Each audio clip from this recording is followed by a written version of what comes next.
Welcome back to the program. So we know that Joe Biden is a liar. This is something that's been expected. I said it all along that Hunter was going to be pardoned. Actually, no, let me rephrase that. I did actually say that he was going to have his sentence commuted. Those are my exact words. Because, of course, Joe Biden did come out and say, no one's above the law, and that I will not pardon Hunter Biden. I will not pardon my son. Well, we know what a lying piece of garbage he is, right? So I thought, okay, fine. I know your game. Your game is I won't pardon my kid, right? Wink, wink. And instead, I'll commute his sentence. So what I was thinking is that he was not going to pardon him, but he was going to pardon him because he was going to commute his sentence. Maybe Joe forgot what he said and, is brain dead, or he's just a complete liar because he didn't even commute the sentence. He actually pardoned his kid. So apparently, I guess he is above the law. But here's the thing. He pardoned him with an interesting way of pardoning. He said that not only is he absolved of the crimes in which he was convicted of, which of course was purchasing a gun and lying on a federal form saying that he was not a drug user and drug addict, right? But also it was tax evasion, $1.4 million in back taxes and all this other stuff. But then he goes and he says that he's also absolved of all crimes from 2014 to 2024. So that's interesting. So what does that mean exactly? Well, I can tell you first and foremost what it means is it protects him from Burisma Holdings. It protects him from China and from all the different oligarchs and other people and Romanians and all these other people that he was involved with and pay for plays and scams and everything else. But he's not completely out of the woods, okay? I have seen Hunter's laptop, and I can assure you, it's not just drug use, it's not just, prostitution and things like that. There is incest, there is underage women he's having sex with. So here's what I hope happens. I hope that Pam Bondi does an investigation into Hunter, into the laptop, and while they're doing an investigation into Chris Wray and the rest of these deep state idiots, they can also go in and say, hey, wait a minute, what about this crime here? This crime doesn't fit the pardon. This crime over here might not fit the pardon. So if they look in deep enough, and again, that's whether or not they want to do that, but if they look in deep enough, they can find something to charge him with, okay?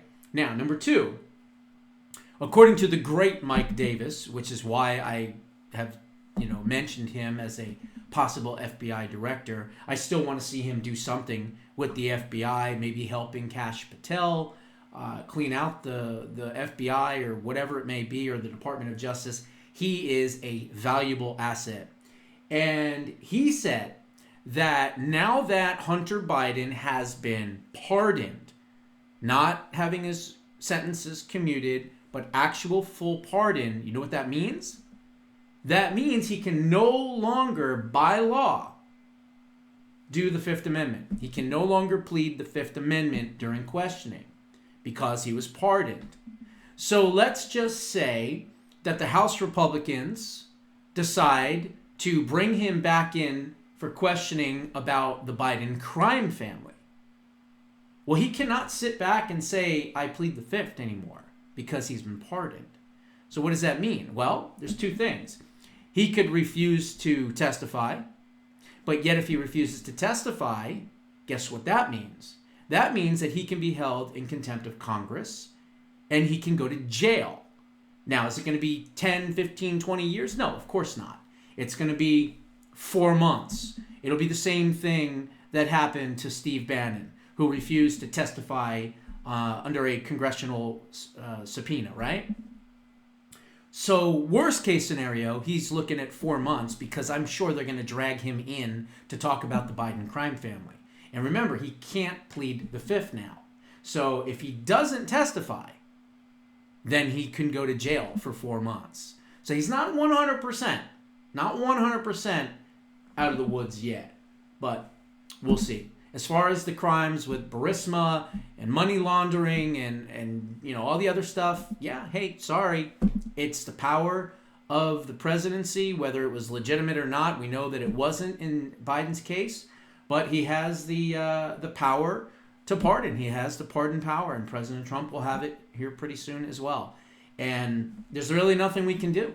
There's really not much we can do. We can look for other additional crimes that he's not been absolved for, or we can question him on the Biden crime family, and if he refuses to testify, he can go to jail for 4 months. So that's it. That's the truth. That's probably not what everyone wants to hear, but that is the reality of the situation. Okay? Now, the other part that I was going to talk about is now that President Trump is going to be back in power, he now has pardoning power. Okay? And he can pardon quite a few people, including himself, which I'm pretty confident that he will probably do. And why wouldn't he? I mean, all these cases have been dropped. Jack Smith wants to continue the case and bring it back up years from now, which means that he's got to be a huge target by the Department of Justice, and we need to put him in a prison cell and indict him so that he couldn't even dream about trying to put back on, these types of charges or anything like that. But I think ultimately what you're going to find out here is there's going to be a lot of pardons that can take place.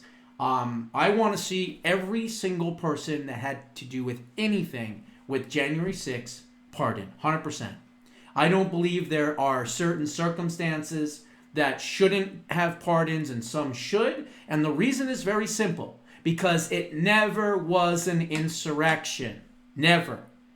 It was an entrapment by the FBI and the Capitol Police and Nancy Pelosi and Democrats in the House and Democrats in the Senate and, quite frankly, Republicans in the House and Republicans in the Senate. They were all in on January 6th. And so because of that, I think they should all get a blanket pardon.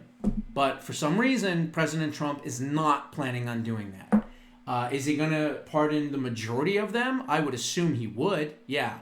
But he did say that he was going to go case by case. I'm sorry, it was an entrapment.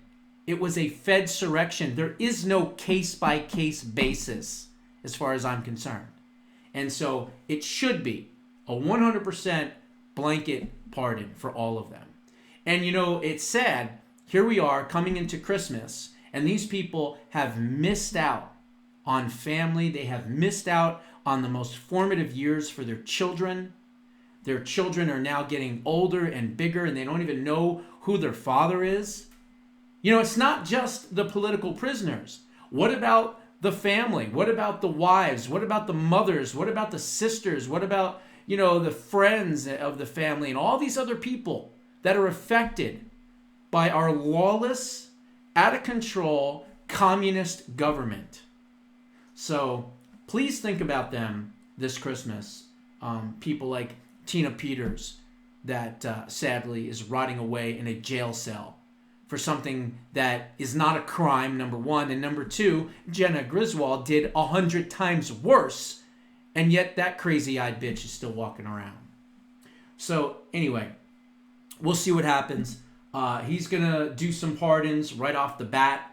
When and who, I don't know. I mean, you could be looking at people like Steve Bannon could be pardoned finally. Peter Navarro, again, another great patriot. He could have his record expunged. He could be pardoned 100%. Walt Nauta and Carlos de Oliveira, those are people that were wrapped up in the January 6th in the document case. They can be pardoned. Of course, the January 6ers and possibly even Eric Adams, believe it or not. Apparently, Trump is close to Eric Adams for some reason. I didn't know, but if you remember the Alfred Smith dinner where Kamala didn't go, that was the Catholic dinner, he was talking about Eric Smith a lot, and he was talking about how he thinks he's innocent, and maybe he, it's a bad deal that they're doing to him, and we'll see what we can do to help him out. So who knows? He might be a pardon as well. George Santos. Wasn't convicted of anything. They threw him out of Congress. He wasn't even convicted of anything. He was accused, yeah, but he wasn't convicted. So maybe he can get a pardon. Julian Assange is a possibility, although I'm not sure Trump is already there yet on him. I think he's listening to too many deep staters, so I'm not sure that he would pardon Julian Assange. Hopefully he would, because I think he deserves it.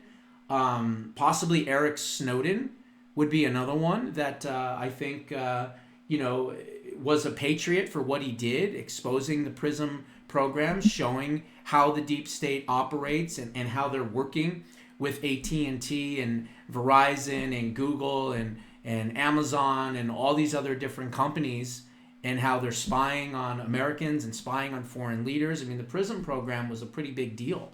So again, I can't fault Snowden for doing that. So I think that could be a possibility.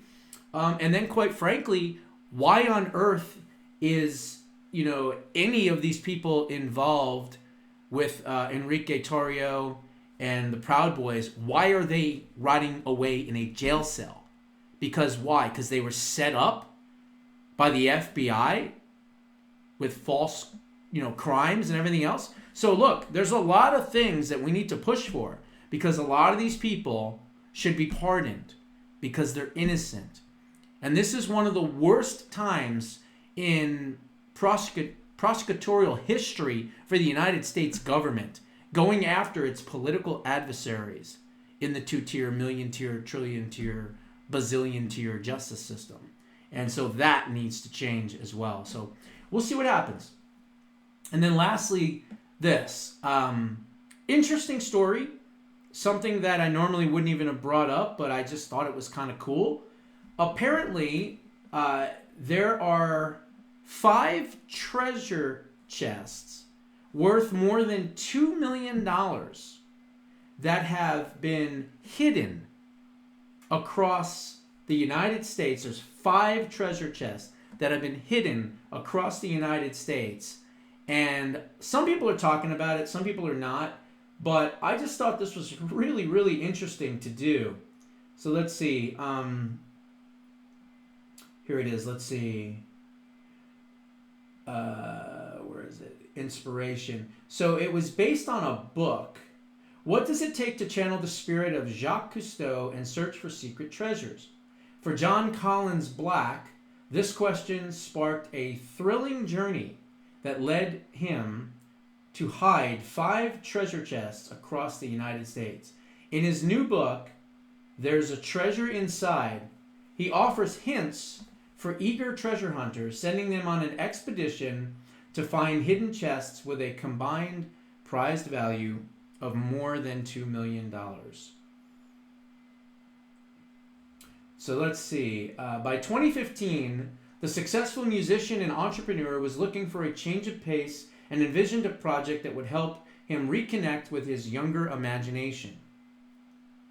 Motivated by Forrest Fenn's infamous treasure hunt launched back in 2010, Collins Black dreamed of creating something more personal and accessible.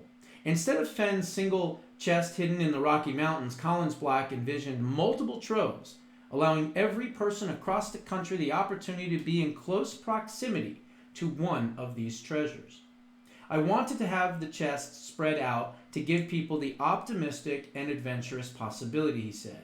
With a creative background in writing, from poetry to children's book publishing, Collins Black combined his skills to produce There's a Treasure Inside, aimed to entertain even those who do not plan to look for the treasures.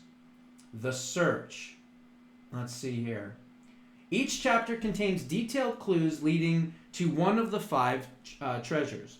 Although Collins Black remains tight-lipped about the book's specifics, he does promise that anyone can find these treasures. All of the clues you need are in my book, he says.